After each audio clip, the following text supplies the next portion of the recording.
The 80s had the General. The 90s had John Gilligan. In the noughties, it was the reign of Martin Marlowe Hyland. His was a familiar path with success and power, and then the recklessness. He had to go, because with him, an innocent young man doing an honest day's work died. Crime World presents Caught in the Crossfire, the unsolved murders of coke kingpin Marlowe Hyland and innocent Anthony Campbell. Available now on all podcast platforms.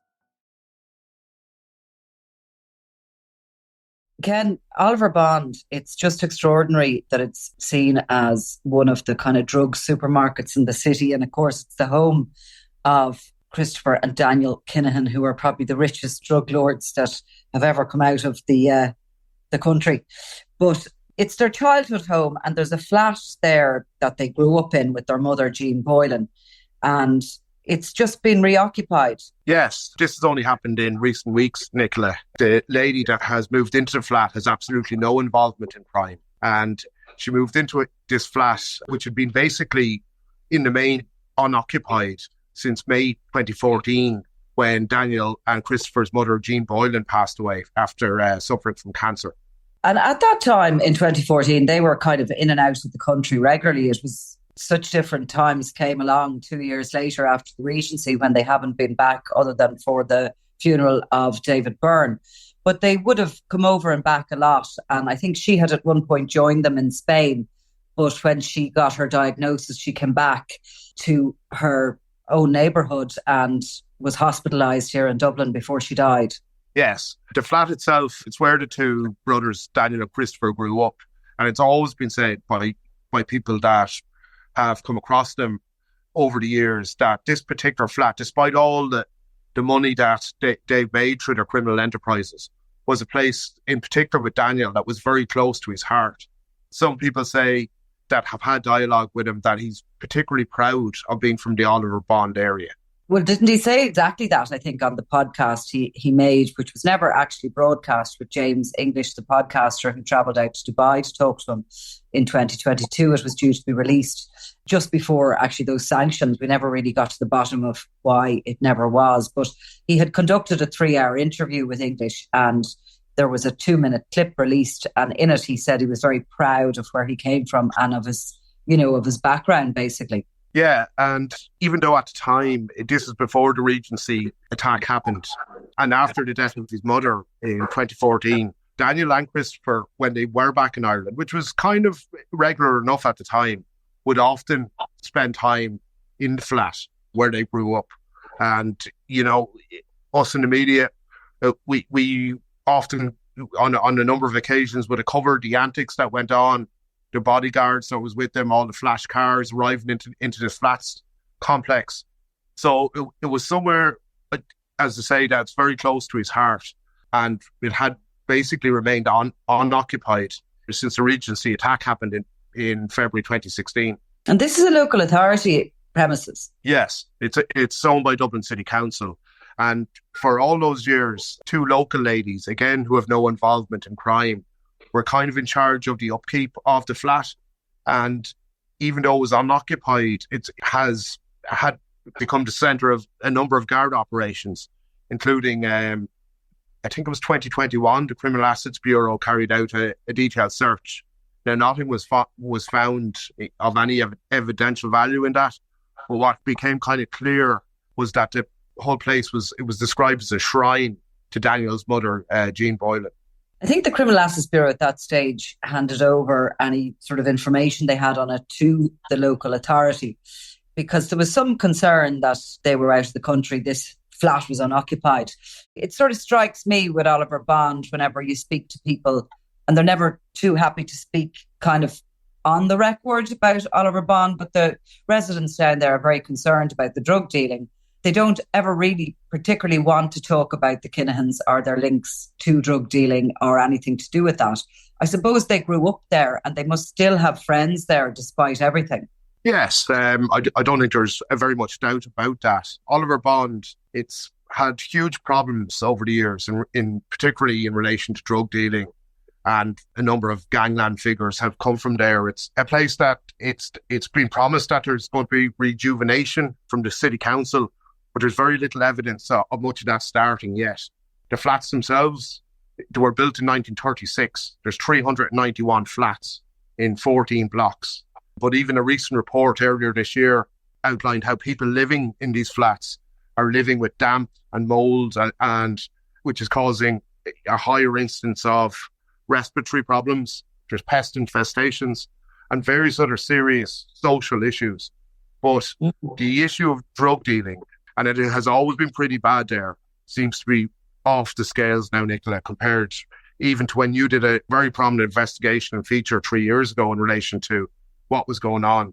In fact, I'm told that some local women now, what they're doing is kind of doing patrols in the evening to try to stop addicts coming in to the flats to buy their crack cocaine or other types of drugs, because this is an area that there seems to be a disconnect between what's happening there and the Gardaí. The Gardaí, from what I'm told in recent times, are simply very rarely seen in there.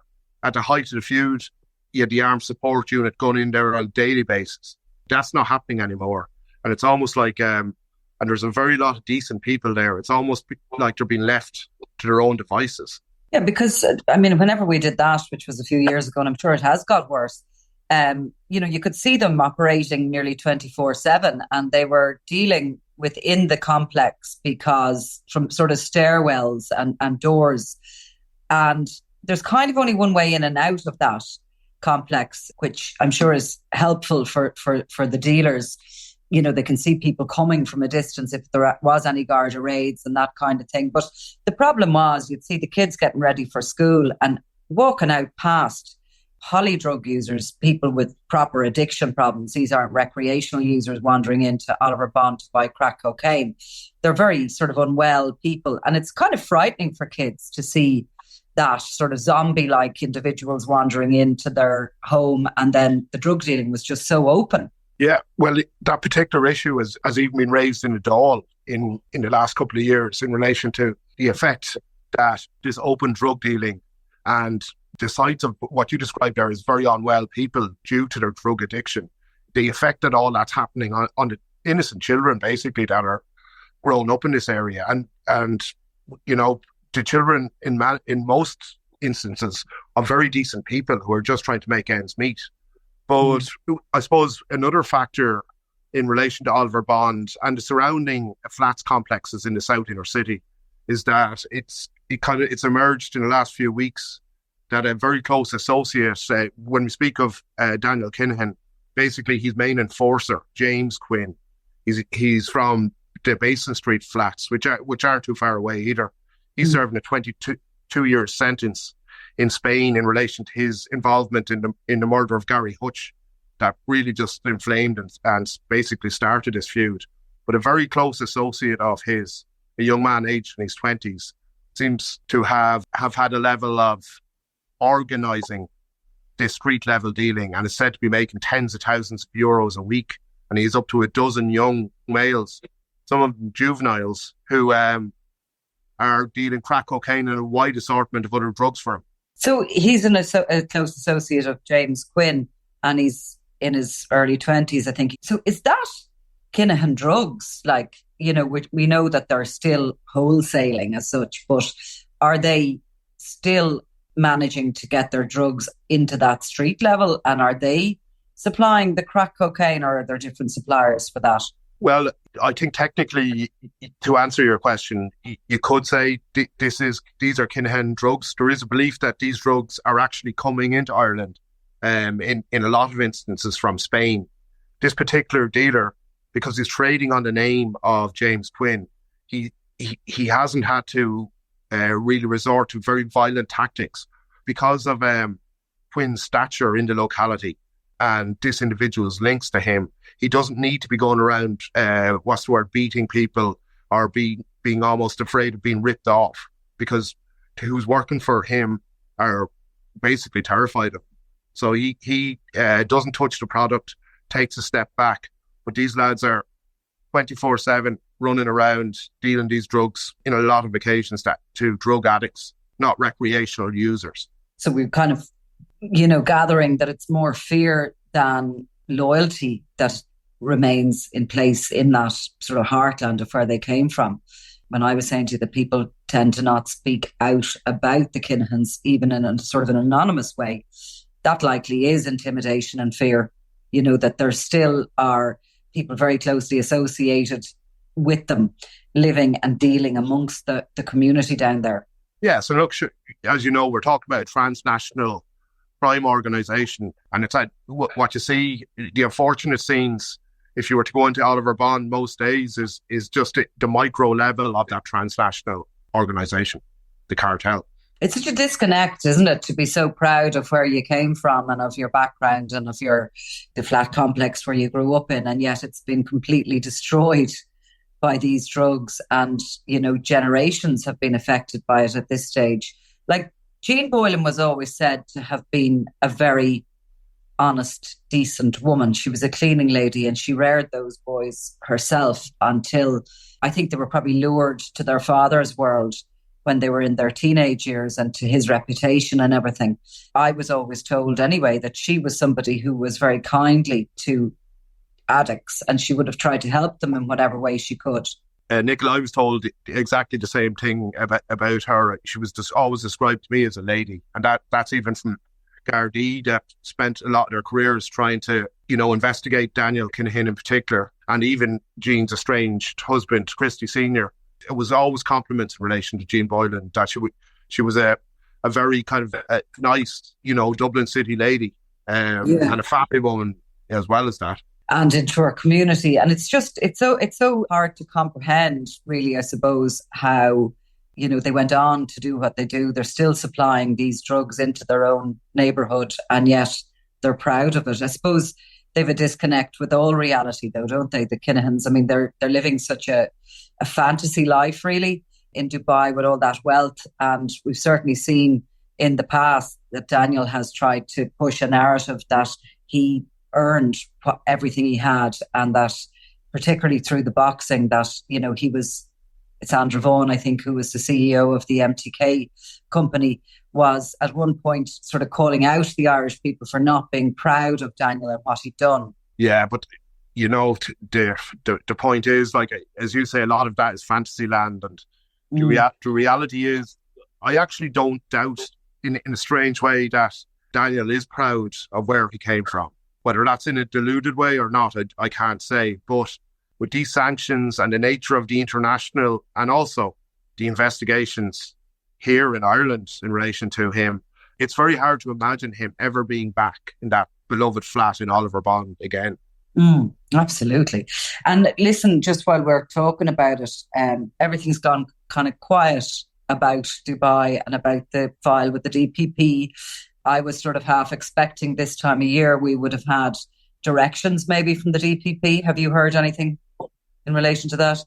No, not in relation to that strand of it. I do believe it's a massive file. But what we do know is that in the feud murder case, Gardaí have recommended that Daniel be charged, and we covered this on a podcast with Niall there a few months ago, that Gardaí have recommended that Daniel be charged in relation to the feud murder of Eddie Hutch, which happened just 3 nights after Regency Hotel gun attack, in which Daniel, of course, was the number one target. And was one of the last times he was in the country. He never came back really after that, after he attended that funeral, and then he left Ireland. Kind of initially, I think, went back to Spain for a short period of time before he headed for Dubai, and has been there ever since. Yeah, and as we saw from recent information, there's still a lot of money being made, there's properties being sold. So I suppose at this point, you are quite right.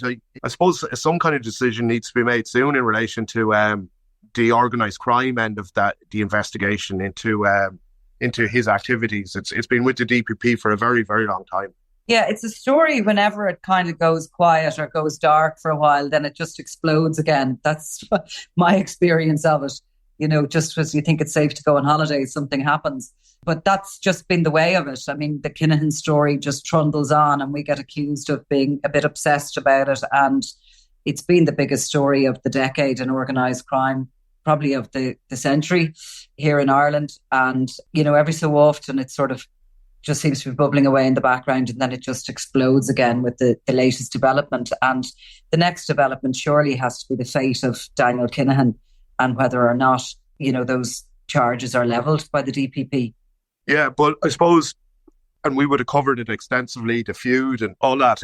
It seems, and you don't want to touch tempt fate, rather, but all the indications, including the very fact that a lady, as I say, who has no involvement in organised crime is living in that flat now, is just one of a number of markers that are going around that are indicating there's no information about any peace deal or anything like that. But it does seem, Nicola, at this stage, that feud seems to, and no one can commit to it, has run its course. For example, in the prison system, where you had the Hutch gang in a wing of their own in Wheatfield Prison, isolated from everybody else. A number of months ago, prison authorities, after doing a security review, decided that all those, and there's over a dozen of those guys, Hutch-affiliated criminals doing sentences in there, were in general safe to mix with the general population. Now, that's not to say there hasn't been incidents, but the level of threat against them is not anything like it was. And we know as well that the Garda detail, which had been outside Patsy Hutch, who was probably their main target, the Kinahan cartel, for years, that was taken away as well last year. So, there are little signs, as I say, including the fact that the flat is now occupied, that the level of explosion, as you call it there, may be a thing of the past in relation to the feud.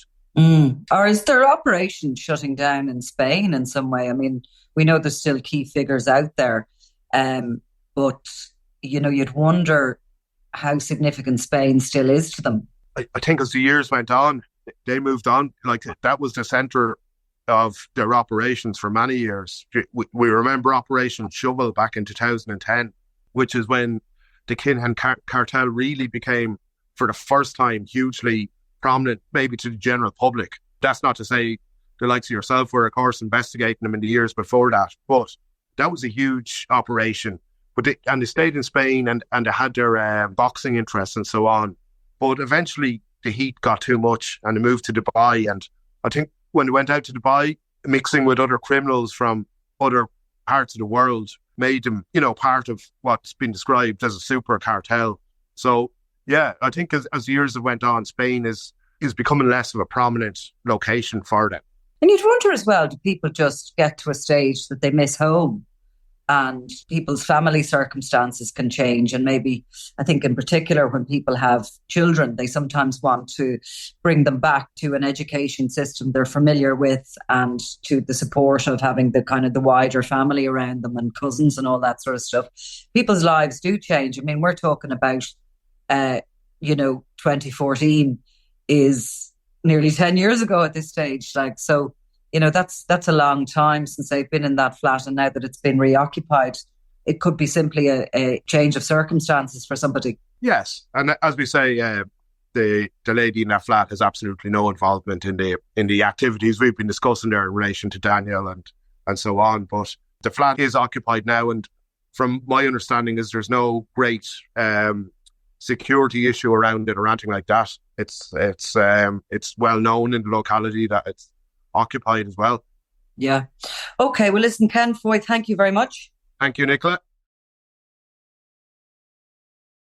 I'm Nicola Tallant and you're watching Crime World, a podcast about criminals, drugs and the underworld in Ireland and across the globe. Make sure you subscribe to our channel and turn on notifications so you can be the first to watch all our latest episodes. You can also listen wherever you get your podcasts.